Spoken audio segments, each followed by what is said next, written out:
Or when Ellen DeGeneres was saying like, this pandemic, we're all in this together. It's like, no, you're not. You are in some million whatever with like God knows how much like resources and stockpiles of food and just you're not in this with us. What are you talking about? Your analogy is less one-to-one than mine is, because like in your football analogy, you have two people who are choosing to participate in the game and have equal access to these things. Whereas, as I'd like just detailed to you, there are plenty of business tax credits that don't apply to our basic income. They only apply towards businesses and corporations, and we can't rewrite all of our income as businesses. So that doesn't hold up. And I'm just saying that once you get into billions or trillions, you negotiate the market in a way that most people never will even be able to understand, such that you can truly change markets for the better or for the worse.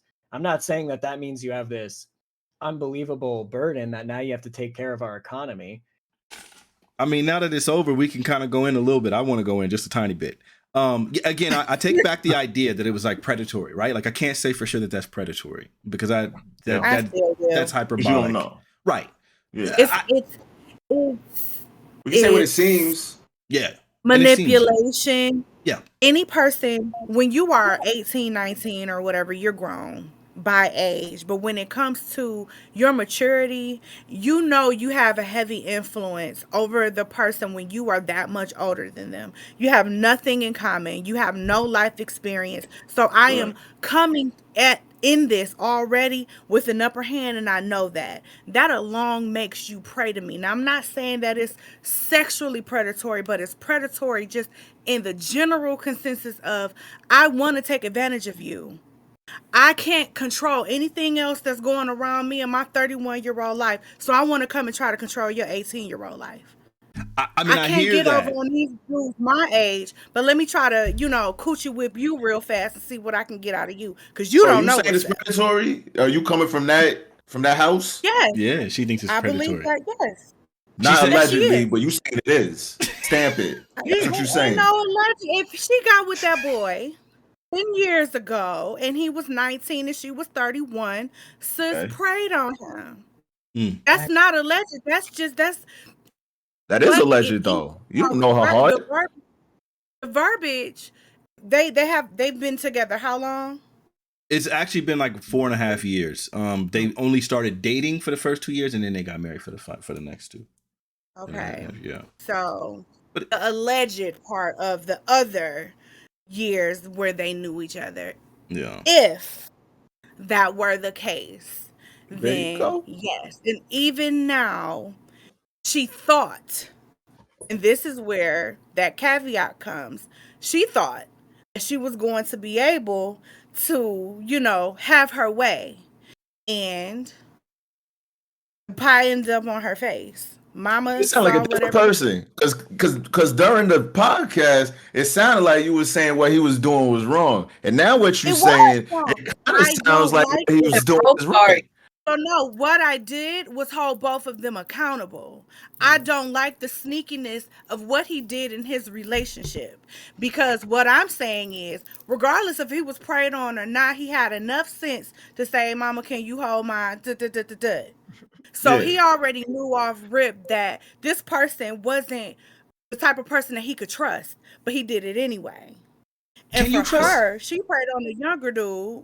Can you trust what? Can you trust anybody? And I'm just saying, when you have that amount of wealth, you can't trust anybody. I remember, I think men in general already have like the concern that's like females can sometimes be like chasing them for the bag. People who are broke, and I hear females always complaining about this. People who don't have anything be literally afraid, like, yeah, but she only after me for the things that I do have. So there's that kind of perspective. Yeah, it is. But I remember having a conversation with somebody with my sister, and I got I used to drive a little bucket. I don't really care about the kind of cars I drive. I don't care about material things almost at all. And I'd been driving a bucket for quite some time, and I got like an upgrade in the car. And I remember telling my sister, like, hey, you know what? Whoever I get with, I want to take them out for the very first time in my old bucket. And she was like, man, you guys always want to play these games. And I was like, well, I have no way of knowing if this is a person that's going to be too materialistic to recognize that I'm not my car, right? And it's not like my car's crazy. It's just a basic car, but it's just the idea that I mean, if you should be able to date me if I'm driving a bucket, because what I bring to the table, me as my character, me as a person, I think is a very valuable thing. So that's something I felt the need to So, test. what are you paying attention to if you can't start fine tuning your eyes to notice? Because how can I notice? Well, how can you not notice? What are some of the things that you are looking at? So, because the bucket, what if she completely play you? Like, we can't live our lives on like the what if of it being the negative end, or the shadow portion of whatever life is going to bring. Some things are just inevitable, but for the things that are preventable, or like the controllables that we can control, we can absolutely like use more discernment, use better judgment, take a little bit more time. And when you are rushing, I can't remember which one said it, but we're talking about the more money you have, the more superficial you get. Then that's how you end up in these type of situations where you're like, well, I don't know, so I'm just gonna give my money to my mama until I figure it out. If we land at 10 years, then we can. But that's still stupid as hell. It's stupid. Like it's marriage is a monopoly. So it's not, okay, I land on this house, so this is this is planting grassroots. It's supposed to be legacy. But we're getting further and further away from it because it shows. We won't bomb receptions with top shelf liquor, and we're gonna just leave the business portion out of it. And that's why everybody all fucked up. Yeah, I mean, why not leave the business portion out of it? Why get married if you you're bringing the business part of it when you get married? You're bringing the government into it anyway. When you get married, just keep on bringing the government into it. Let's sign this prenup. I mean, fuck it. You could just be together forever and not get married. That was my thing. That's what I was saying last night to Fanatiq is, look, like this is, we can talk about all these ways to involve the state, and I agree that there has to be something. The problem is The that government the state is a band-aid fix. The government or anything legal will be involved regardless if you're married or not, if you are building with a person. So we don't get married, but say we build a platform and we get two businesses, we buy these things are still open to me in our relationship if we part ways. I still have access to the work that I put in our relationship. So it's not like you can keep anything or keep any asset safe. Why would you want to take from me? If I helped you get it, then I want my portion. Yeah, and that's why I think personally, this is what I was telling Fanatiq last night. I think the best form of punishment is removing these people from their communities. And I think in the perfect world, we have community people upholding these things. And when you make a mistake, when you go wrong, well, bye-bye. You're not allowed to live in that community anymore, because nothing is going to I mean, you can talk about, hey, you might lose half of your stuff. Hey, you might lose this, you might lose that. But nothing is more terrifying than losing the respect of the people who you respect. Wait, Very Pons, weird. can you expand on that a little bit now? you Yeah, sure. said what now? Do what now? So in my perfect world, right, I can wave a magic fairy wand to make everything the way I want. In my perfect world, things are upheld by the state, yes, but primarily by communities. And I think that communities can fix a lot of what we've been talking about is the failure of prenups and the failure of child support and all these things. They don't really hit the mark. And I think the communities can make up for that. I think that whether it be being ousted from your community or being forced to go through some kind of therapy program or get help from your community or go to your church, there's many different things that can theoretically be done. I know for a fact that none of them are. I'm not going to pretend like we have a good community system in the United States. We don't. I'm just Yeah, I was saying, gonna say, like, what is somebody's community, and what would be somebody's community to be ousted from? Would it be like their city or like their well, neighborhood or like? Well, for me, I think the neighborhood is a good place to start. If you live in the United States, we have these massive, like 50 to 100 acre just blocks of homes, and it's just houses and houses and white picket fences and yards. And I think that these are like these strongholds, and I have no problem with you wanting to live there. Um, but these people are already very resistant to change. They don't like prisons being built in their area or schools or Walmarts. They want their block to stay the way it is. I think the least we can ask of these people is, okay, well, that's fair. Then you should also have a community identity that you're going to uphold. if you want to have all these standards about your community, then certainly you shouldn't be a criminal if you want to live there. Like, I feel like that's not too much to ask. Not for every community. I think there are places where everybody should be safe.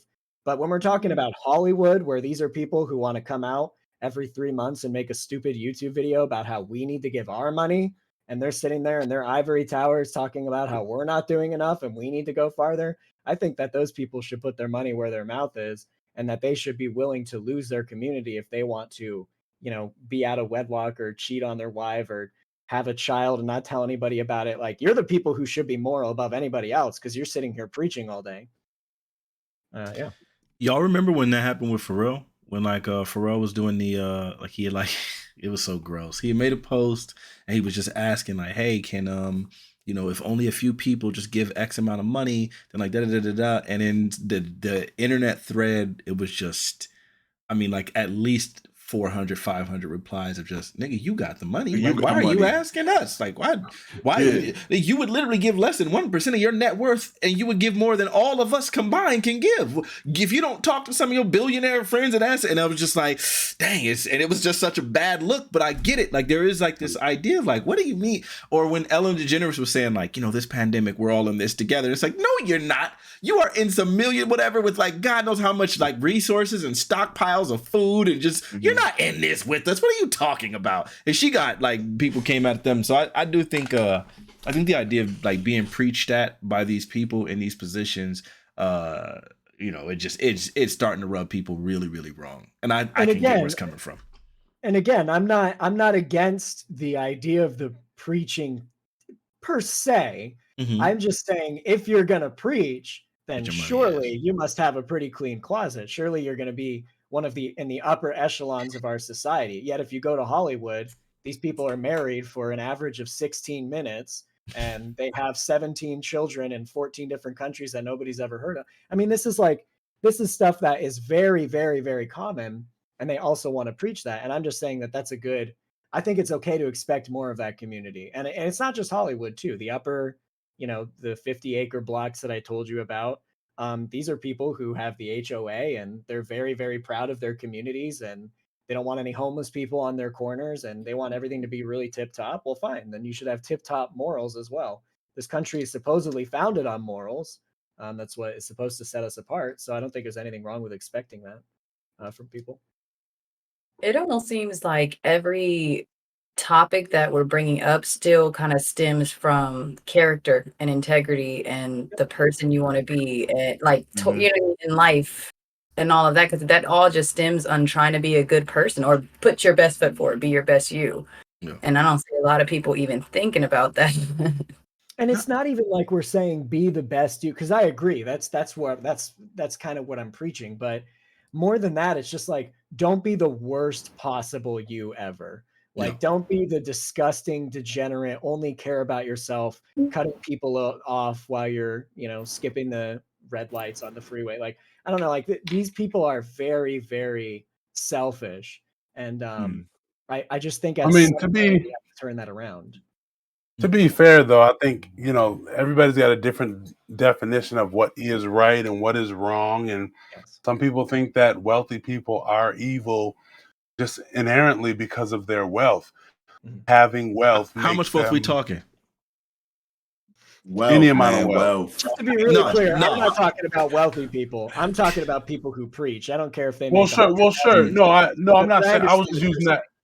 Yeah, just using that as an example. Some people just, some people have different measures of morality. Some people say, well, some people say, how often do you, I don't know, give to charity? And so, but I see what you're saying.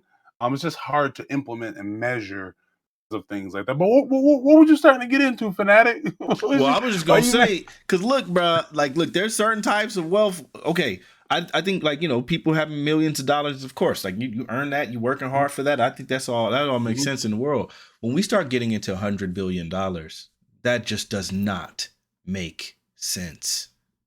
Wait, why not? Why wouldn't it make sense? Because someone pointed out to me the reason why I would say it's inherently terrible is because it is inherently exploitative. Because someone started pointing out to me how little we can understand billions of dollars. Billions are an exponential number, okay? Like $1 billion Sure. is $1,000 to the third power. Okay. Now, human beings, we are linear thinkers. That is the capacity of our brains. We cannot think in exponents. So if I was to like toss you all kind of exponential problems, every single one of them, it's going to sound like, no, you're just absolutely crazy. You don't know what you're talking about. For example, I don't know if you've ever heard of the birthday paradox, where it's like if there's 18 people in a room together, there's like a 50% chance that 2 of them have the same birthday. Now, when I'm saying that to you, it sounds retarded. There's only 18 people. There's 365 days in a year. There's no way that that's true, but it's actually true. And the reason why it's true is because it's an exponential problem. That's why it's so unintuitive, because it's not just about checking one person versus 18 people. It's checking one person versus 17 people, a second person versus 17 people, and so on and so forth, until you get to such an insane number that it's 50%, but it sounds retarded. Or when people say things like, well, if you fold a piece of paper in half, fold a piece of paper onto itself like 25 times, it would reach the moon. And it's like, what? That doesn't make any sense. That sounds stupid. But it's like, no, because it's an exponential problem yet again. So then it's like, okay, 1 to the second power, but then after that, it's to the second power, to the third power, to the fourth power. And when we start getting to those higher numbers, it's crazy. Exponents don't make sense to us. In the same sense, $1 billion doesn't make sense to us. If I asked you just right now, really quickly, just don't do the math in your head. If you spent $100,000 a day, how long is it going to take you to reach $1 billion? Can you tell me really quick? I don't know. Rough guess. Years, I'd say. A couple years. That sounds reasonable. Days. Reasonable. It's 25 years. See, because it's literally outside of the capacity of our thinking. And one more thing that I've always tell people these things in this order. Someone broke it down and they were like, and this was like back in 2000 when Bill Gates had a net worth of like $5 billion or something. And they said, if you gave a person a job on the day Jesus was born and you paid him $20,000 a day and you had him work 8 hours a day for every single day from the day Jesus was born until now, $20,000 an hour, and you had him work 8 hours a day, and you gave him that amount of money, and he collected every penny and never spent a dime from the day Jesus was born until now, that person wouldn't have as much money as Bill Gates. So then it's like, what kind of numbers are we even talking about? Productivity has improved at such an insane amount of such an insane rate that these numbers stop making sense. You cannot spend the amount of money that these people have. It's literally impossible. We just don't understand it because we can't understand exponents. Well, let me ask you this. So everything you just said, I think is a great breakdown of just the vastness of numbers, and that's really just it. Like, so yes, we can't understand necessarily billions and just how vast they are. And I like that analogy that you gave with $20,000 a day, 8 hours a day from the day Jesus was born until now. But my question to you is, what difference does it make? What does that matter? Well, You just explained that it's a very, very large amount of money. So what I would challenge you is, can you name someone who controls multiple billions of dollars who has not added multiple billions of dollars worth of value to the market in one way or another? I had a coworker one time who used to just go on and on about Jeff Bezos shouldn't have as much money as he has. Shouldn't have it. It's bad. He's evil. Da da da. Blah blah blah blah. Yet every single day he did what? On Amazon and order packages. And so did I. Go on Amazon and order packages. I look around my room right now, the laptop, this floodlight, this monitor, this printer, it's all from Amazon. So here I am taking advantage of the wonderful, amazing, convenient 2-day shipping business that he created. And then how dare I say, yeah, but you shouldn't have the money. Well, I'm the one who paid him. And I understand that the amount of money is just insane. But so is the value that he's added to the market. I agree. And I'll also add, and I'll say the last thing. I know I'm a little bit long-winded. No, I was longer. Trust me. Go ahead. Okay. I'll also add, look, Jeff Bezos got into what's the term? People were criticizing him because of, or accusing him of not paying his employees as much as they should, a living wage as much as they should. Okay, it's like fair enough, right? However, understand, he controls all that wealth, but he also signs all those paychecks. And you might not think the paychecks are big enough, but what do they amount to? We're talking hundreds of millions, billions of dollars monthly, annually for his employees, for the infrastructure, for the buildings, for the trucks, for the delivery drivers, for the system, for the software that manages all the packages. And so it's like, I mean, I don't know. I believe in insurmountable amounts of wealth, because I don't think, I think the majority of people who have that wealth not come into it by way of being robbing and stealing. And if they have, then by way of that's one exploitation. They came into exploitation. Sure. Yeah, and I would say the reason why I would say it's exploitative, like, and I'm gonna try to be as brief as I can here, is because, like we're saying, if you're not paying people a living wage, and I can understand if it's like, okay, well, this is like coming against your profits, but when we have to look at what those profits are, I gave you all those numbers talking about billions of dollars, all of those like scenarios and all of that stuff. Amazon is worth $1 trillion. We're at another exponent. Now that's 1,000 to the fourth power. We're already struggling when it comes to things to the third power, and now this company is worth that same number to the fourth power, an even higher exponent, right? So at this point now, it's like, wait a minute, you definitely could have afforded to pay these people better wages. With the amount of struggle that people have, you could afford to increase those things. And so that's why I would say it's inherently exploitative. When you have all of these people, these philanthropists and these people who are so caring and giving and stuff, but Flint, Michigan didn't have clean water and all that stuff. Or when you have people like Akon, who's like, hey, I got a net worth of maybe about 30 million or something, probably, around there. And I'm creating situations where I'm creating electricity for 150 million people or 50 million people in Africa. It might have been 150 million people in Africa. When I'm creating that type of infrastructure with that amount of worth, but you got people like Jeff Bezos and Bill Gates, who are the great philanthropists, and we have this amount of hunger, this amount of starving, this whatever. The reason why I would say it's exploitative is because productivity has increased probably 100-fold, but pay hasn't. And so then it seems like people are still struggling to make ends meet. And so more can be done by these individuals when we know the amount of money that they have. By no means do I doubt that more can be done, but we can't say, hey, you have a lot of money, therefore you have to do this and you have to do that. It's simply not true. That's not my argument. I'm saying you should. This is another morality conversation. That's not true. Yes, either. it is. Yes, it is. Conversation. We're talking about positively putting your money towards a cause. Right. I mean, you could kind of imagine people at the top like that kind of have to be a little off, right? A little crazy to have $1 billion. Like you kind of have to have some sort of something going on. Whether it's good or bad. Don't try Let me give you an example. $100 billion. If you're at that income level, it doesn't matter if you're being. Oh, what's that, Shay? So I gotta go, guys. Yes. Hey, thank you so much for the conversation. Listen, really quick, I'm gonna just say I'm gonna reach out to you for some of these future conversations. I hope you'll be willing to do so. You're a really, really great contributor. I appreciate you. And if you ever need me on something, hit me up. I'm always down. Okay. Okay. Thank you. Thank you. Bye, guys. All right, bye. Thank you. Bye, guys. I'll see you guys too. Okay, love you, cousin. We'll be in touch. Thank you so much. Have a good night. I'm not going to stick around too much longer either, but I will say, when I think it's fine to say, if you're making $1 million, we might expect a little bit more from you. If you're making $1 billion, we might expect a great amount more from you. And if you're making $1 trillion, then we're going to expect a great deal more than you. I know that it's not equal. I think it's fair to say as citizens, that's something that we can expect. Now, it may not be equal, but I think we can all agree that it's equitable. We all do what's reasonable within our means. The reason that every American pays taxes, even though some Americans struggle much more than others, and the reason we charge more taxes for richer people is because if you make more money, the standard changes a little bit. You negotiate the market differently than a poor person would.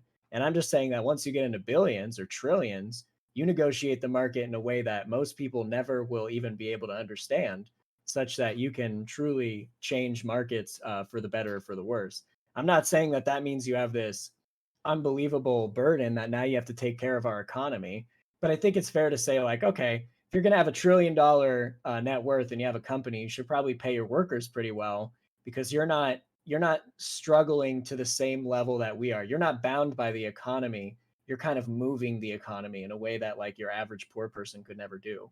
You know, we don't interface with the economy like that. Well, I mean, it's easy to say in a sentence, you should pay your workers pretty well. But Right. I think that term doesn't hold any weight necessarily, because what I is agree. well, and who I are we agree. comparing it to? Are we I agree. comparing it to, you know what I mean? It's tough. But It's all you know, and I relative. think But yeah, we it's do have the relative. So expectation though, right? It is there, even though it may be different. I think it's fair to say if we're looking at Jeff Bezos, it's like, okay, yeah, there's a little bit more of an expectation for him than say, you know, the owner of your local Mexican restaurant chain. probably, but the market is such that, look, if example, I looked into working for Amazon. Mhm. I got offered to work for Amazon. I refused because I thought they didn't pay enough. That. No, thank you. I'll move on. I'll do something else. And I have.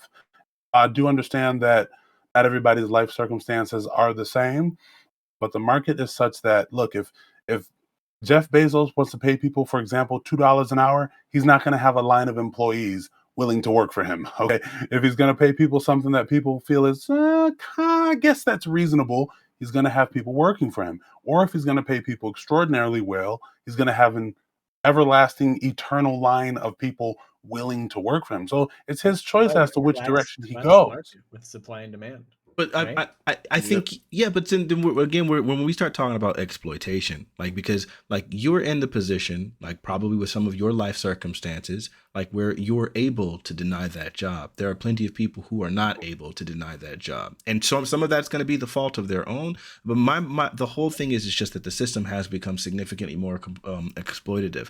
This is the best system in the world as far as like in comparison to any other overarching system. I do I not think agree. socialism would ever work. It does not take advantage of people's greed. However, we can obviously see now that corporations have undue influence over our policies. When a company like Amazon is paying close to $0 in taxes because of tax loopholes while receiving subsidies from the government, when Walmart is doing the same and McDonald's is doing the same, our largest employers, when those people are not paying any money in taxes because they've manipulated the system so as to make it so that they don't have to do so, then now the system isn't working the way it was intended by Well, let me ask you this. the originals, and the way anyone even perceives now. If you were to poll 99% of Americans and say, do you think it's fair for Walmart or Amazon to be worth $1 trillion and to have paid nothing in taxes? Everyone's going to say no. But if they're just taking advantage of that, that means that that is unethical.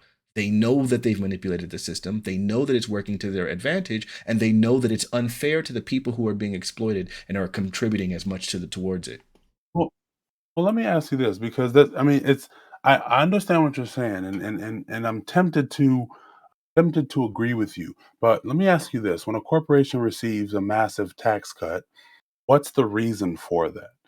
Do you and I would pose the question this way: do you think that the government, to be clear, the IRS, as we know it to be, looking at these corporations and saying, wow, I could charge you $1 billion in taxes this year, but you know what?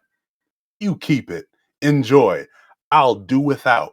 That's what the IRS is saying to Amazon, No, of course Apple. not. Well, hold on. Most assuredly. That's not how that So that's works. so It no, is. absolutely. And so It's kind of my how it point works, is, not correctly, but I mean, yeah. No, it's not, because the IRS isn't making a conscious decision if I don't want to tax you. It's Correct. literally the codes, literally like are written in such a way that allow them to exploit it. For example, but it's why though? But why though? What's the purpose of it? I'll tell you what well, it's hard. I'm The not purpose of tax loopholes? Is right. what you're asking? Well, so what I'm asking you is, and I know I kind of personify the IRS and the tax code, but my point was in personifying was that, okay, and let's depersonify it, right? Is the tax code written in such a way to simply just benefit huge corporations, and that's the end of the story?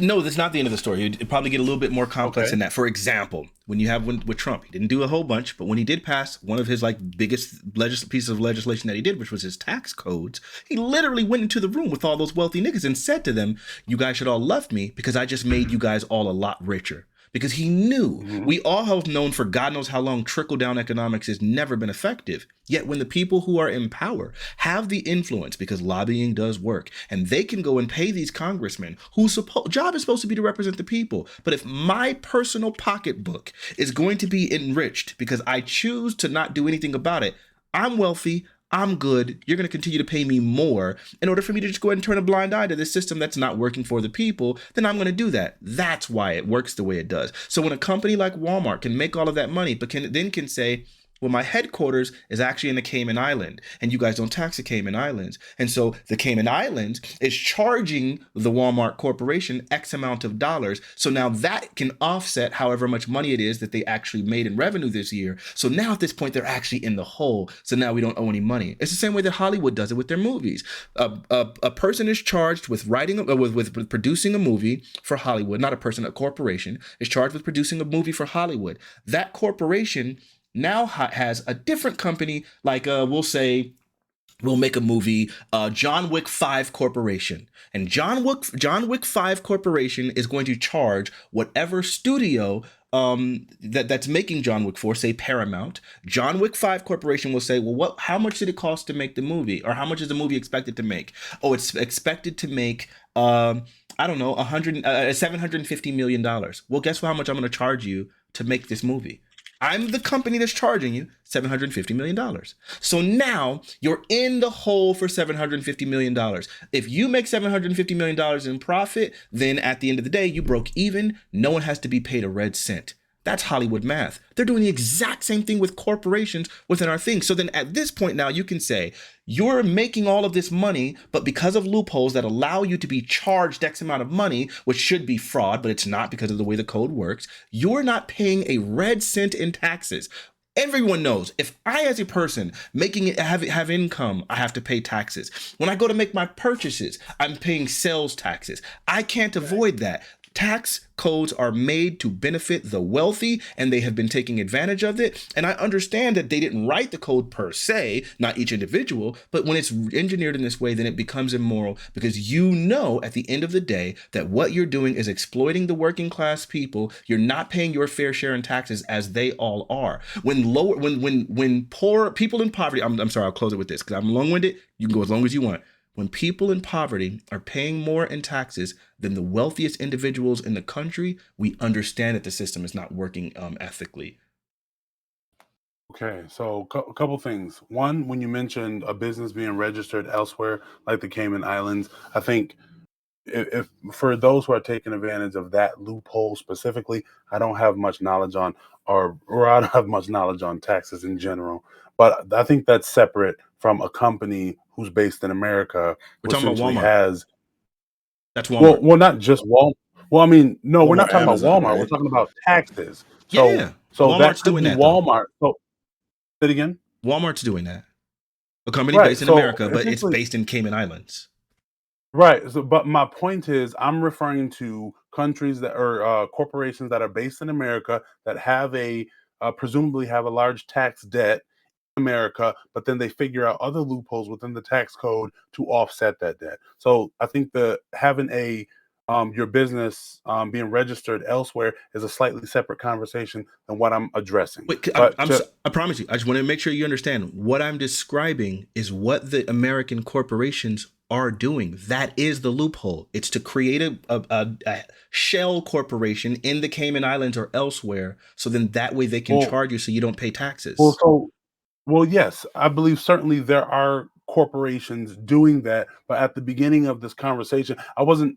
All I'm saying is that I think that's a separate. That obviously that's taxes, that's finance, but it's a separate conversation from what we were initially talking about, which is tax loopholes within this country. Does that make sense? Do you see the separation I'm trying to make? I hear you, but just really quick, that what I'm describing are companies that are doing it. Like, so we started this conversation off No, I primarily talking about understand that Amazon, companies are doing and it. they're doing it. Well, okay. Well, so look, if Amazon, I don't know that Amazon is doing that. Perhaps they are. But all I'm saying is that I'm speaking to a totally different concept. So I'm not speaking to that. That's essentially all that I'm saying. But Okay. essentially, companies that companies, individuals, corporations, whatever, LLCs, sole proprietorships that receive tax, they don't just receive tax breaks because for kicks and giggles or because the tax code allows it. Essentially, what the government is saying, you as a corporation or you as an individual, you are doing things that essentially we don't have to do. You are providing things for people in this country that we appreciate. So, as a token of our appreciation, we will not charge you a tax. We won't charge you tax for this, for that, for this. And by the way, anything that applies, any corporation applies to any individual as well, with or without their own business, with or without an LLC. So obviously, anything That's that the argument. anything that Apple can take advantage of, I can take advantage of as well. Right. Anything that applies to Amazon applies to me as well. So I understand I understand what you mean when you say the tax code is written to benefit the wealthy, but it's actually not. If the wealthy choose to and are able to take advantage of the way the tax code is written, mazel tov, good for them, right? But if I'm able to, as in me, as an individual myself, then I will surely do that. And certainly in various jobs that I've had, various forms of income, I have indeed. For example, I drove Uber for a long time, and one of the things you can do with driving Uber, you can write off every expense for your vehicle. If you purchase the vehicle to drive Uber, you can write off the entire vehicle. If you so gasoline, repairs, the vehicle in and of itself, even the mileage, you can track the mileage of your vehicle that you use to drive, for example, Uber, and you can write that off and you will not be taxed for that amount. That will subtract from the amount you made and they'll only tax you for the difference. I Look, think that's you the can argument look at that's that and being say made. that's wrong, but that's not wrong in and of itself. The reason that's allowed is so that you're not, it's essentially to prevent just taking advantage of that tax break. It's essentially preventing you from preventing the government from double dipping. The government benefits from much that Amazon does, Yes, but much that wealthy Apple people does, are able much that to take Bill advantage. Gates and his corporations does. So they say, look, we're not going to double dip, not take this tax money because of what we already got from you. But That's essentially how it works. And an I think, individual, and we kind of got into talking about taxes, but just going back to the original conversation, look, I do not have millions or billions of dollars. I am not extraordinarily wealthy or even wealthy at all. But yet I believe wholeheartedly, 100%, that there is nothing inherently wrong with one or an entity or a corporation controlling a million, a billion, or $1 trillion. Doesn't matter how big the number is, because typically a corporation controls that amount of wealth, it is due to the value they have added to the market. Apple, as well, is now $1 trillion company. And so many people want to criticize the fact that they're $1 trillion company. And you know what they do? They pick up their iPhone and so go then on Twitter and type about it. And it's so like, then you should we literally, give people you did power it. based on how much they provide to the market? One more time. That's what you're saying? If you Say that provide one more enough time. wealth to the market, then you should be given power that other individuals will never have.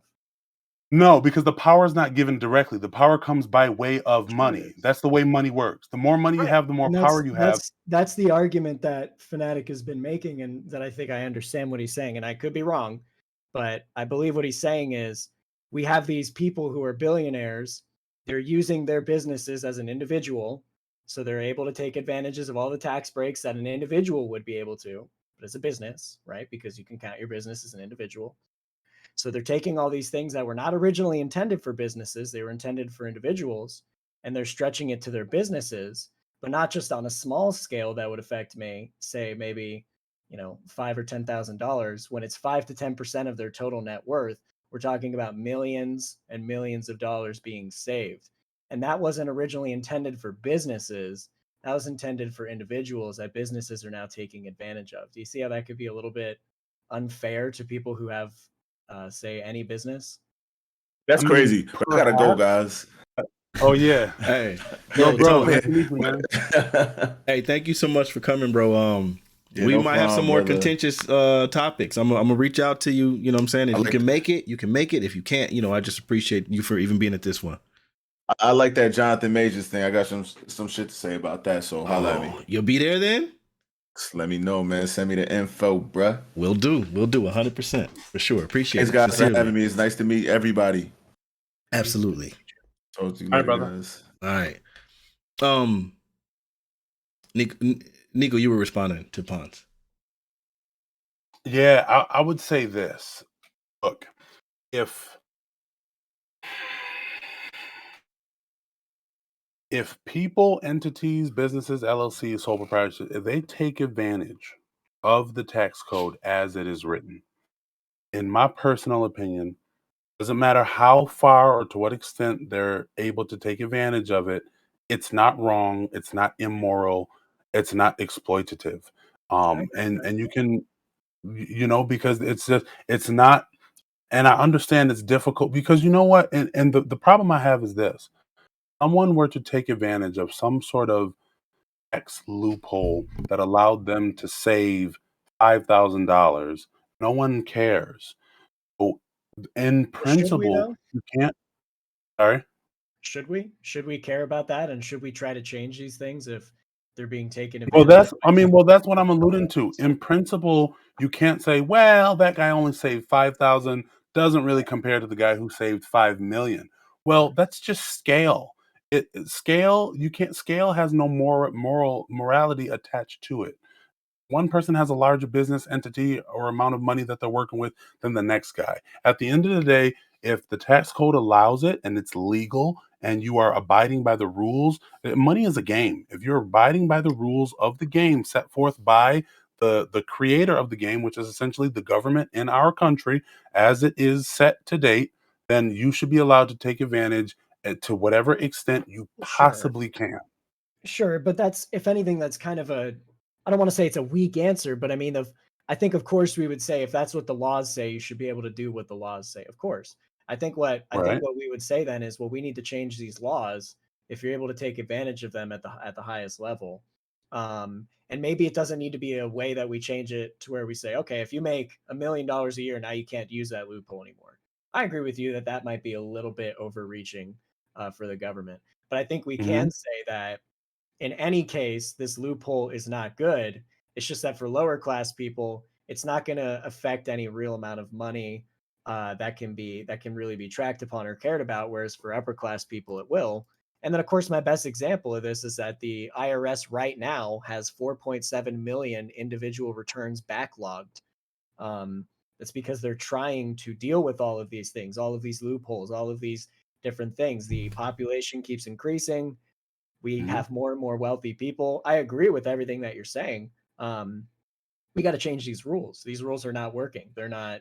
I don't blame the wealthy person for taking advantage of it, but I can say that I blame our system for not allowing, for not disallowing the wealthy person to take advantage of it. I do blame the wealthy person for taking advantage, and I want to address a few of the things that you said. First off, there are several things that exist that are for businesses that literally individuals do not have access to. There are specific business tax deductions. Like businesses can claim deductions for business-related expenses like office rent, utilities, equipment purchases, and employee salaries, whereas individuals can't do that.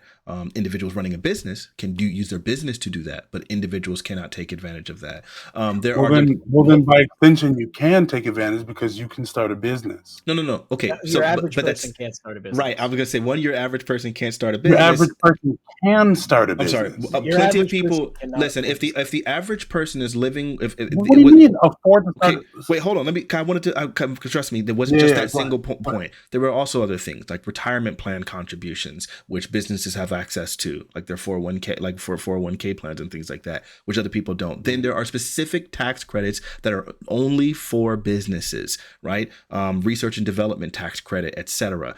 Those kinds of things cannot be used by people. And when we're talking about individuals managing their own money and their own income, they cannot use those benefits. Now, saying you can spend your money, your income on investing into a business, which is going to have its own inherent costs, just so that you can reap tax benefits when people are like literally making ends meet or struggling to make ends meet, that's not realistic. Yeah, Secondly, it might not be realistic, but that's not the point. That's not, Jeff Bezos did it.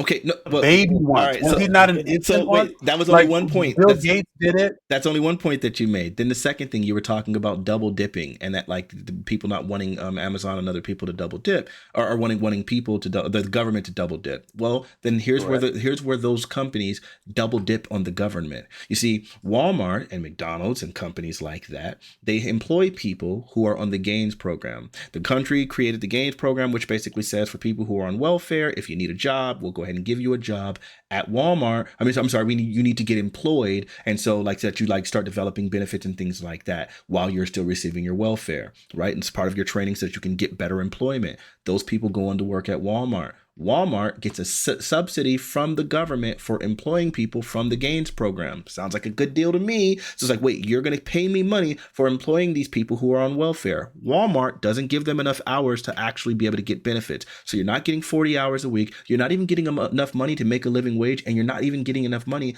to like disqualify you from the gains program. So these people are now getting paid by the government for hiring these people. The people who are getting who are being hired by Walmart are not making enough money, so they're collecting a paycheck from the government still, right? So now that's a double dip. The government is giving these people a paycheck and giving Walmart a paycheck for employing them, and those people are still not able to get enough of a sustain.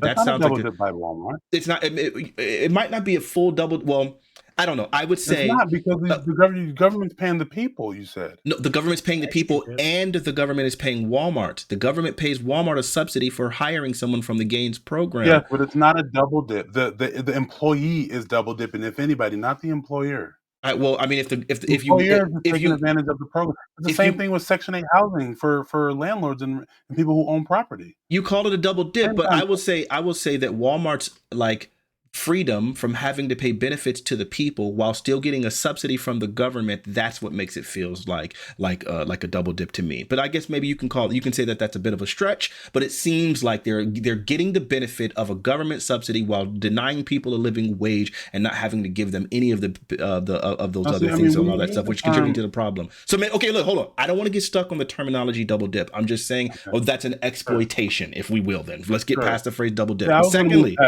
Secondly, the other thing is, I want to give you an example that why I say that I think that the people who are doing this exploitation of these tax codes are wealthy. Okay, I of course use my good companion ChatGPT to help me. I would call it just taking advantage, not exploitation, but just semantics. Sure. Okay, ChatGPT, my lovely. I call it my fiance, call her my fiance, came up with this amazing analogy. I want you to follow this for a second, okay? Now, so imagine a teacher sets a test for their students, but accidentally includes a loophole in the instructions that allows some students to cheat without consequences. Now imagine that teacher doesn't only set the loophole, but also implements a curve in grading the test. The curve ensures that only a certain percentage of students can receive an A, and the remaining grades are distributed accordingly. If the students who know about the loophole all get high grades because of it, they will skew the curve in their favor, making it more difficult for the students who were not aware of the loophole to achieve high grades. Essentially, exploiting the loophole, they have not only gained an unfair advantage, but also hurt their peers who did not cheat.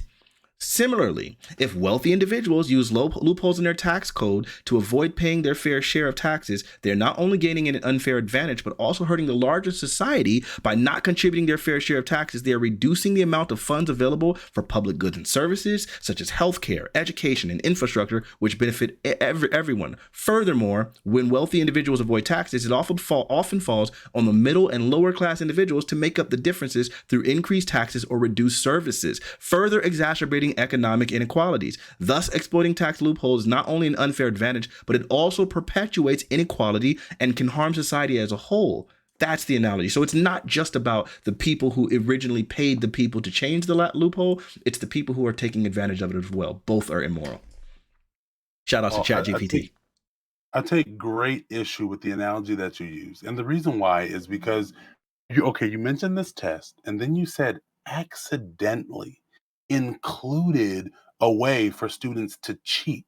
So you've got accidentally and you've got cheat. Okay, ignore accidental. She intentionally let some people cheat. Say that. The teachers, those few students, they paid the teacher to do it. So that there we go. Even when you say cheat, right? Cheating is inherent. It's wrong. It's wrong to cheat. Right now, I'll take your analogy. You hold on. I'll Hold take on. your analogy. To be fair, Nico, hold on, because for the last 5 minutes, what you keep saying is, well, hold on. They're not morally wrong. They're just taking advantage of the system that's written a Right? certain way. Correct. And now you're saying, well, with these people, well, hold on, they're not taking advantage of the system. They're morally wrong. Well, which one are we talking about? Because we're trying Let to me pin you explain. down on one, or rather, I think A good Fanatiq. question. Let me explain. Okay, let me ask you this before I go forward. Can you define what it means to cheat? I think if what do you think of when you hear cheating? What comes to mind? No. I'm asking you to define what it means to cheat. What comes Like, to hey, your you're playing mind would Monopoly. be You exactly cheated. what I would describe. What does it that as. mean? Say that one more time. Because it is self-explanatory, I would say what you think of in your head when you see cheating. So imagine like somebody is assuming that they're going into a fair circumstance and the other person doesn't have a fair circumstance. Yep. I think we all know what we're talking about. That's the definition, Pons. It's to act in a way that is unfair, where there is an expectation of fairness. That's what it is to cheat. Okay, let me give you an analogy or an example from my own world. Okay. One of the rules that have changed in the last decade, football, and I don't know how much you guys watch American football. It's with punt returns. A team tries to advance the ball and they don't get the first down. On the fourth down, they can choose to punt the ball to essentially allow them to advance the ball. The only caveat is they can advance it very far. However, they don't have the ball anymore. Sure. They can advance it very far, but then they're on defense. Okay, Sure. So they kick the ball, they punt it. Sure. There's a rule that many people don't know about. There are very specific circumstances in which if the person receiving the ball fumbles the ball, or if the ball touches them, that the opposite team can or cannot advance all for a touchdown, or they can recover it and just have possession. Here's the deal. If you are playing that game and you are unaware of the rules in that scenario, and the other team is aware, the team that is aware is not cheating. The rules of the game are the rules of the game. Right. Everybody has access to the rules of the game. So then and I would just ask because you, what do you think is the difference between a football game and our society that we live in? What do you think would be the difference that I would say that makes it different there? Yeah. I don't know what you would say. I mean, there are tons of differences, but the analogy of course, the difference to that what I think would break the analogy is that before you go into a football game, you come up, you gather a team of like-minded individuals who are all going towards one spot. It's not how society works. When you're 18, you're dumped out on your own, and whether you know the rules or not, nobody gives a shit. Yeah, I would say your analogy is less figured out whether you sink or swim. Your analogy is less one-to-one than mine is, because like in your football analogy, you have two people who are choosing to participate in the game and have equal access to these things. Whereas, as I'd like just detailed to you, there are plenty of business tax credits that don't apply to our basic income. They only apply towards businesses and corporations, and we can't rewrite all of our income as businesses. So that doesn't hold up. Hold on. Just to be clear, the analogy that I'm giving is I'm digging into what you said, because you challenged me on cheating. You compared it to me saying businesses take advantage. There's a stark difference between cheating and taking advantage. When you cheat, you are not cheating is doing something that is illegal according to the rules. Cheating is I see. Again, okay, I see what's happening here. So this what's is happening semantical. Is Fanatiq. Well, no, hold on. It's not semantics at all. Hold on. This is pedantics. It's not semantics. What we're talking about is when Fanatiq says cheating, what he's saying is in a few years, we wave a magic wand. This should all be illegal anyway. This isn't stuff that we should be allowing to happen.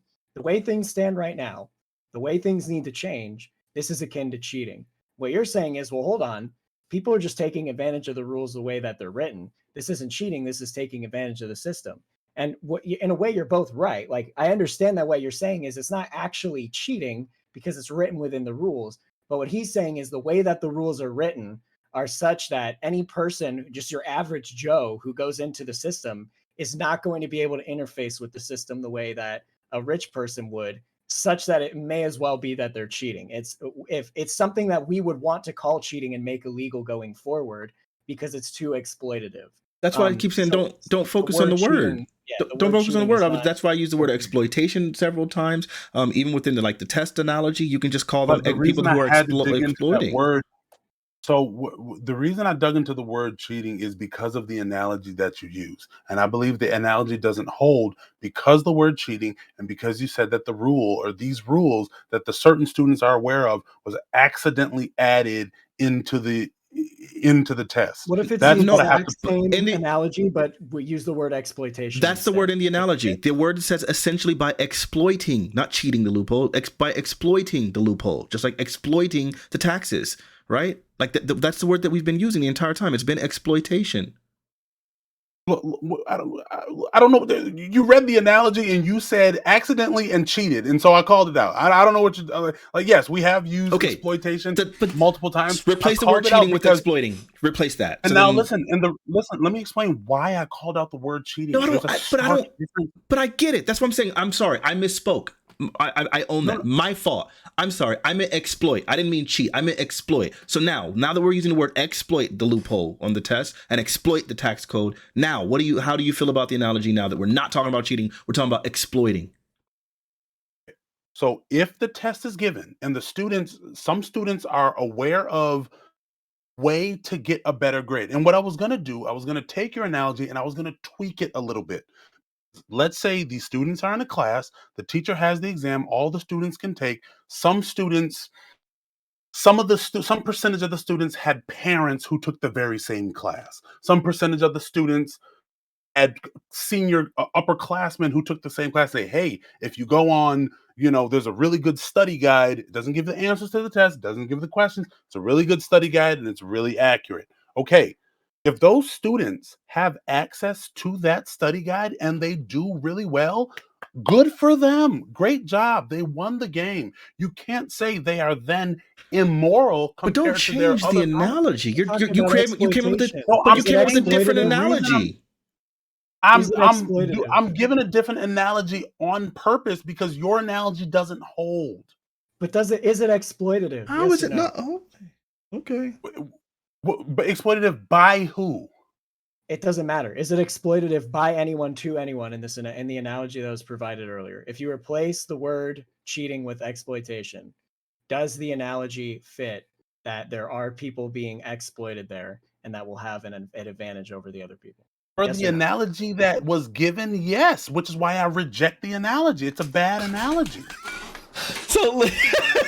So look, Nico, I love you, but like what it seems like you're doing right now is it seems like you're saying, I don't believe the taxes are exploitative. So therefore, when you come up with an analogy in which there is exploitation, I reject the analogy. But then I'm trying to figure out which part. That's not what I'm saying. That's what you just said. No, when you create an analogy, it has to align. Which part doesn't align? Which part isn't one-to-one? I'll ask ChatGPT and it'll link it because it's the one that came up with this analogy. Which part doesn't line up? First of all, it doesn't matter that ChatGPT came up with it. That's totally irrelevant. I got you. I'm asking you which part doesn't line up. What doesn't align is your use of exploitation and cheating. No, I didn't talk about cheating. I'm saying exploitation. We're not talking about cheating. Exploitation. Exploitation of tax code. Exploitation of the test. Which part doesn't line up? When I just said the word, it's like exploitation / cheating. So you don't. I'm have not to using call cheating it out. anymore. I'm saying exploitation. Which part doesn't line up? Right, but it's a slash, brother. It means either or. Take your pick. But now you're the one who wants to keep talking about cheating when you said that had nothing to do with what we were originally talking about. You said that cheating had nothing to do with this conversation. It's not a conversation about cheating. It's a conversation about exploitation. Wait, start again. What did you say? When we had this disagreement, you said, I don't know why we're talking about cheating. This has nothing to do with cheating. This is a conversation about exploitation. But now it seems like you're unwilling to have this conversation without talking about cheating. I don't understand. Wait, dude, first of all, my last sentence, I didn't get to finish because Fanatiq interrupted me. That's first of all. And I'm willing to talk. This is okay. Again, it's the reason why you cannot say exploitation as if it's a preconceived notion, like it's happening, period. You are using the term exploitation. I say people are taking those two things are not the same. Exploiting something and taking advantage of it are not the same. You can't, especially if you're comparing exploitation to cheating. Those two things are not the same. So exploiting, taking advantage of, cheating, all three different things. I agree, 100%. If you take the analogy and say only exploitation, not taking advantage of, not cheating. We're going to use only the word exploitation. What do you think about the analogy? Okay, so again, already stated, I believe the analogy you gave is a bad analogy. I believe it's Because a bad Well, analogy. you said it was a of bad what? analogy because we kept conflating the three terms, but now that we're not doing that anymore, the analogy should fit now. Because you said the issue was that we were conflating the three terms. We're not conflating the three terms anymore. We're only talking about one ultra specific thing, only exploitation, not cheating, not taking advantage of. So now, if we take the analogy, it should fit now because that issue that you described is now gone. Oh, so you replace cheating with exploitation. It's Right. still a bad analogy. Well, then It now is, why I is it a bad believe, analogy? in my opinion, it is a bad analogy Why? because it does. For example, let me explain. This is what I Whether just started to explain. okay. Go ahead. Go ahead. When you have students who are in a classroom taking a test, and you're comparing it to essentially Americans have to utilize the tax code. There is an assumption you cannot say that a certain group of students has access to additional information by some sort of Nobody said that. some That's not what the analogy is. The analogy was that the teacher the put analogy something didn't on the say that. top that only some people read. Everybody has it. Everybody can see it. Only certain students read it and then exploited it to get the thing that they wanted. It's not that it was only certain students got that Wait, information. wait, I'm sorry. It's I'm that sorry. I'm everybody got sorry. the same Did I miss test. something? Did I miss something? Because I thought there was something more to the reason why the students had a better grade than just instructions that All the some read and teachers are some. given, the teacher hands out the test. The teacher Okay. mistakenly or exploitatively or for whatever reason, there is a loophole that is put in the instructions on the test. Certain students read those instructions, certain students do not. Certain students are able to get much farther ahead because of that reason, certain students are not. What if we take all of that and we described that as an exploitation of those rules? What would be your opinion on that? Okay. So for what you just said, it's perfectly fine. For if the instructions are there for all students to read, some do and some don't, that is perfectly fine. Right. Right. Was But that But and we're not talking about yes. morals. No, Is no. it exploitation? Right. But just to be clear, it? I'm glad that you agree with that then, because what I'm describing is business loopholes that are only available to businesses and not available to people's basic income. Because yet again, I want to explain something to you. Even if I create a business and now I can take advantage of every business loophole, that's only for business funds. My normal income cannot be used as a form of business to take advantage of a business loophole. So for example, if I happen to have a $60,000 a year income, but I create a business with the idea of trying to exploit business loopholes. Now, if the business only pulls in $1,000, then that means that $1,000 I'll be able to exploit using loopholes. But the $60,000 of income that I made cannot be used in a business loophole. So the business loophole is only available to businesses, and people's general income, it does not have access to business loopholes or corporate loopholes. So those corporate loopholes are only for corporations. And so when you make loopholes that are specifically earmarked for corporations, you are benefiting corporations in a way that people, individuals, do not have access to. And that's what's happened within our country. And you would So describe that when as you say exploitation. I people got to do. don't, Nico, it was great conversation with you, by the way. oh yeah, Seriously, well, nice yeah, we'll talking do to it you. again sometime. Yeah, for sure, for sure. You have a great rest of your day. Fanatiq, always good talking. Peace out, guys. Love you, Ponce. Thank you so much for everything. I see, brother. No worries. And by the way, for that, just let me know whenever you got to go, man. I don't mean to take over. No, I got time. I'm just concerned. I want to make sure that you understand. Listen, no matter how these conversations go, I want you to understand I respect you as a person. And even if you don't agree with me, like I'm totally fine with that. I love disagreements. It is okay. I am not at all upset in any capacity. I just want you to know that, okay? And I respect you for even being willing to have the conversation. Oh yeah, always, man. Yeah, for sure. Okay, here's the problem. And I know I feel like you're gonna disagree with it as soon as I say it. Here's the problem. By extension, every person, or not every, excuse me, any person can go out and start a corporation. then eventually have access to everything that every corporation has access to from a taxing standpoint. Now, is any and every person able to do that today or tomorrow? Absolutely not. But here's my point. Neither was Jeff Bezos, neither was Elon Musk, neither was Bill Gates, neither was Donald Trump, neither was any of these people that support these politicians, these millions and billionaires. Who's the freaking guy? I forget his name. But no, none of them. They were once infants, and then toddlers, and then teenagers, etc. They were not able to take advantage of these things on day one either. And I'm not saying everyone can take advantage of it today. I'm saying everyone can go out and, or not everyone, excuse me, let me be clear. Anyone can go out. For example, I've given this an analogy in the past. Look, here's the deal. The NFL has no regulation as to gender on teams. As easily as a man can be on the team, a woman can be on the team. The deal. The odds that a woman would be able to keep up physically, zero, slim to none. Never going to happen. However, they do allow women to be on, and women have tried out for NFL teams. Typically, they've failed miserably. My point. There are certainly, for example, Donald Trump talks about the business, the head start that his father gave him. Okay, the percentage of people in this country that are going to have that head start when they're getting into business is very slim. However, it doesn't matter. There are also millionaires, some billionaires, but mostly millionaires who started out with nothing, who started out as a random employee in a random store and decided to open and start a business and take it as far as they could. Any and everything that's available to Amazon or Apple is available to me. I do the things that qualify for the same tax cuts that they do. They've done qualifying actions, and I can do qualifying actions as well. So it's fair. Because I can, it's fair.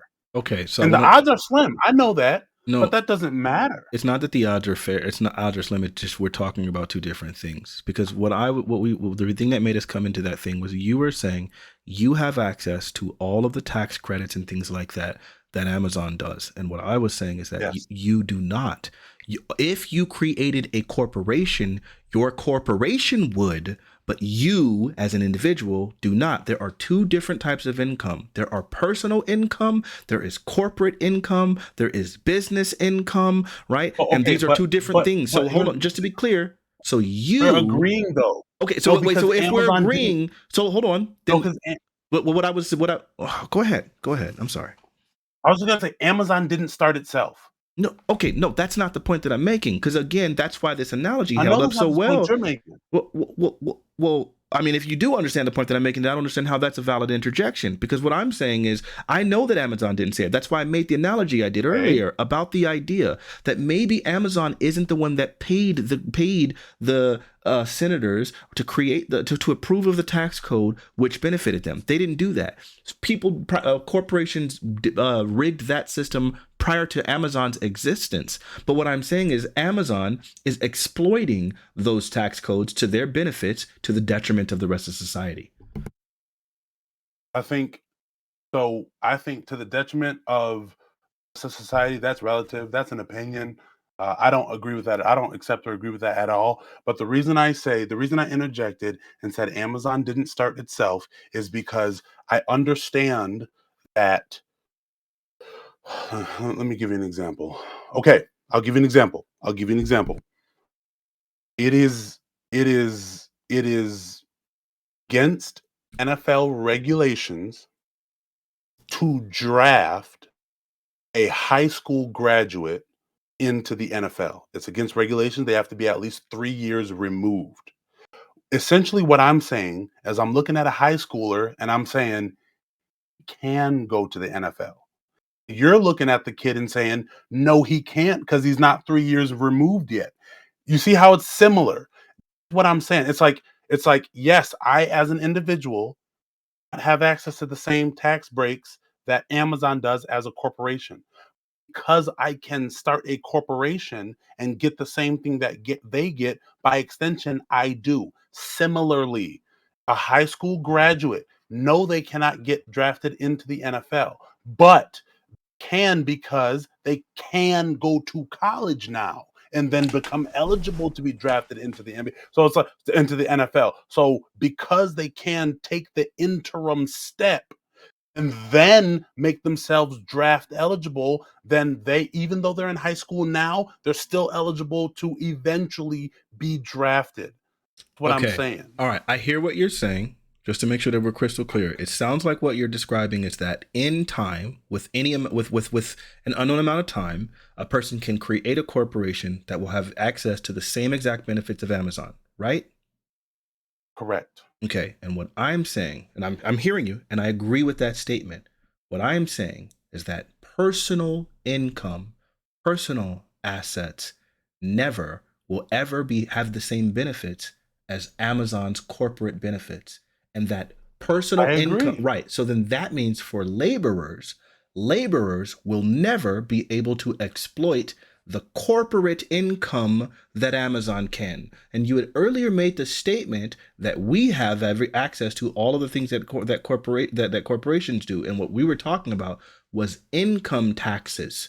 Corporate income taxes are distinct from personal income taxes, and our personal income tax will never be the same as corporate tax. So we do not have. That's not what I was stating. I got you. I know that's not what you were stating. That's what I was stating. I was making a clear distinction when I was making the statement that we personally, with our personal income, don't have access to these loopholes. Only corporations do, and that's why they are disadvantageous to the average person. I'm sorry, to all the people, and only advantageous to other corporations. Only similar and equally apply to other corporations. So that what you said makes sense. But here's the problem: you don't have to remain a laborer. Being a laborer is not it's not your skin color, not your height. It's not on you to the day you die. That's my point. That's what I'm alluding to. So you're like, okay, a laborer's income doesn't have the same privileges from a tax standpoint, isn't treated the same as a corporation is. Enough. I'm not claiming that it is. What I'm claiming is that any laborer can stop being a laborer. Any laborer could choose a different path. That's what I'm saying. So sure, I mean, yeah, I'll oblige to what you're saying. Yeah, absolutely. But who cares? Because guess what? You don't have to remain a laborer, and that's my point. Okay, I mean, I guess. So just the idea, it's basically becomes just an argument. Well, someone else possibly could do this. So since other people could possibly do this and also take advantage of it themselves, then it's not problematic that someone else is taking advantage of it, because we should just become the same. We should just put ourselves into the same status or situations as them. No, I'm not saying we should. I'm saying it's fair because you can. Okay, so I'll tell you where the differences are. Like, I won't have the $200,000 loan that Jeff Bezos's parents paid for Amazon. I won't have a father who is a lawyer to the Rockefellers, and be put into the most prestigious schools on the planet and already have access to wealth, and have a mother on the board of IBM that will convince them to use my software. That's Bill Gates. I won't ever have a father who ran diamond mines in South Africa and exploited those Africans, and therefore have access to insane amounts of wealth and some of the great startup capital and some of the best schools on the planet. I won't have those things. I won't have a dad who is a U.S. senator who's involved in tax codes and things like that, and have access to insane amounts of wealth, and then be able to start doing investing like Warren Buffett. I won't have those things. So when we're having a conversation about Amazon and the exploitativeness of Amazon and Tesla and Microsoft and all of these wealthy billionaires, and Donald Trump even, and when you're saying, well, yes, everyone can do that, it's like, well, I don't know. Maybe some historic inequalities have probably created systems that we won't have access to, such that I will never be able to say I got that small loan of $1 million and inherited the Trump fortune when my father passed and the Trump name when my father passed. I won't have access to all of those things. So no, to compare us all, it sounds a little bit unfair in that situation. I mean, yeah, you pointed out some very specific individual um, privileges, or what's the term? Um, uh, Privilege uh, works. but I'm looking for the other term. I guess privilege. Yeah, I guess privilege. But some of those. I mean, so that goes across the board. You know how many people look at me and say, "Oh, if I was 6'5", I'm 6'5", by the way. If I'm 6'5", I would have made it to the NFL." It's like, perhaps you would have, but you're not. And for example, my father was an attorney, and without a doubt, that created some advantages for me in my life. For those, and I hate to come off this way, but for those whose father not an attorney, it's like, oh well, this is the world we live in, and we ought to stop trying to even out those odds, as though those odds my father was, not only was he an attorney, he was 6'8". Oh, surprise, surprise, I'm 6'5". It's the way it works.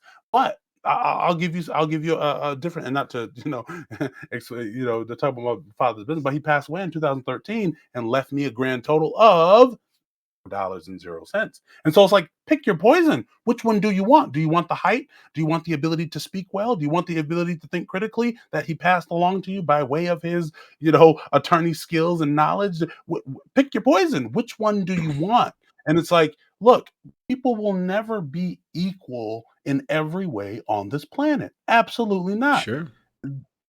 Absolutely never. And guess what? I can guarantee you, my children, eventually people are going to have this conversation about them and say, well, if my daddy passed down X and X millions of dollars, then and you know what? Look, here's the deal. Oh well, my children are going to get passed down lots of money and lots of assets. For those children who are not, do I wish that they were in a better circumstance? Most assuredly. And part of what I do, or what I try to do, is take people, essentially shake them and convince them that you can create more out of this life than you can ever think or imagine. But if Oh, people don't believe me, if I don't get in front of enough earlobes, if whatever the case may be, because I'll never reach every person on this planet or even in this country, not even close. It's like, well, that's the way of the world. And all I can do, all I should do, is try to help, reach, change, grow, stretch as many humans as I possibly can.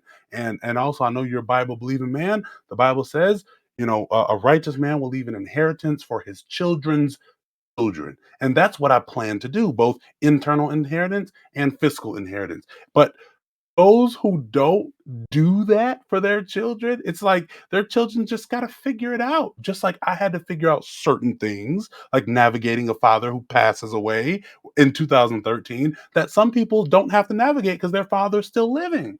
Right. So we all got certain privileges and certain disadvantages that we have to navigate in our world. But I think one of the least helpful things to do is tell people in one way or another, just so you know, it's not fair out there, and you'll never XYZ because this guy got that, and that guy got that, and this guy's dad was a lawyer, and this guy is 6'5", and this. No, I remember in high school, I'll take my junior and senior year, man, I got my starting position taken by a kid who was 5'9", man, but he was a dog. Believe he at defensive line. And this kid, man, his name was Will Hemphill. Shout out to Will. But man, he was a dog. He didn't believe anything. Man, forget that height. They ain't got nothing to do with me. All I know is I'm gonna hit that other guy in the mouth. I'm gonna make that sack. I'm gonna make that tackle. So instead of telling people, yeah, that guy just got the height, so it is what it is. No, man, we can tell people, look, he has an advantage that you don't have. Perhaps you'll never be as wealthy as he is. However, that's not necessarily the goal. You can still be wealthy, and who knows? You might be wealthier than Elon Musk one day. You might be wealthier than Jeff Bezos one day, or you might be the wealthiest man in your city, or you might not be wealthy at all. We all have different paths, and anyways, I'm long-winded, but case in point is that I think equality, fairness in the market should be pursued. I think that fairness will never be achieved. But Okay. there is an amount of fairness that it's like everyone has the same access.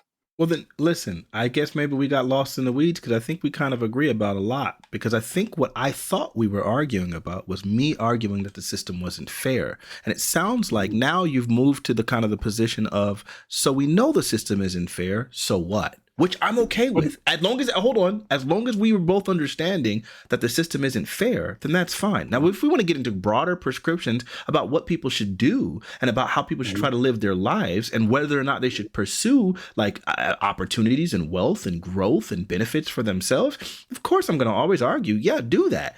Pursue everything that you can in life. Try to get everything you can. Try to be the outlier. Overcome this unfair system. But it sounded like from the very beginning, the entire argument that I've been making is that it is unfair. That the corporate tax credits are unfair. That the way that the system is engineered is not fair to the laborers. It's not fair to the citizens. It's not fair. It's exploitative. And if that's the case and we agree on that, then that's totally fine. Now, you don't sit there and say, because it's exploitative, I don't try. I won't achieve. I won't aim for growth. I'm not saying any of those things. I'm just saying as long as we both agree it is unfair, Jeff Bezos knows it's unfair, is exploiting the unfair system to his own personal advantages, him and his other wealthy board members, and that is exploitative inherently. And so then therefore I feel like something should be done to prevent that type of exploitation so that we as a planet, as a people, as a world can achieve better and more equitable outcomes for everyone, or at least equitable opportunities, and that we're not shouldering all of the burden of healthcare and social programs and education and all of these things. If that's a system that we can both agree it probably isn't best for that to be the case, then that was my entire case, and I should rest it there. Yes. The only thing I'd have to push back on, though, is that I'm more so saying life isn't fair. I'm not saying the system isn't fair. When I say I'm not saying, I don't include or the amount of money your parents leave to you as part of the system. I agree. I don't believe. Me neither. So I don't think the system is unfair. I think life is unfair. Oh, no. We can both agree that like inheritance isn't part of the system, but we can all, but I don't think that like agreeing to that statement means that the system isn't unfair. Or let me just ask this. Hypothetically, okay? I'm saying hypothetically, even though this is the case. Hypothetically, if the wealthiest people who are making the most money because of the opportunities created by this country were paying nothing in taxes, while all of the poorest Americans, the people making less than $20,000 a year, were paying most of the taxes, would you say that's unfair? I said that it could be. It depends on the details.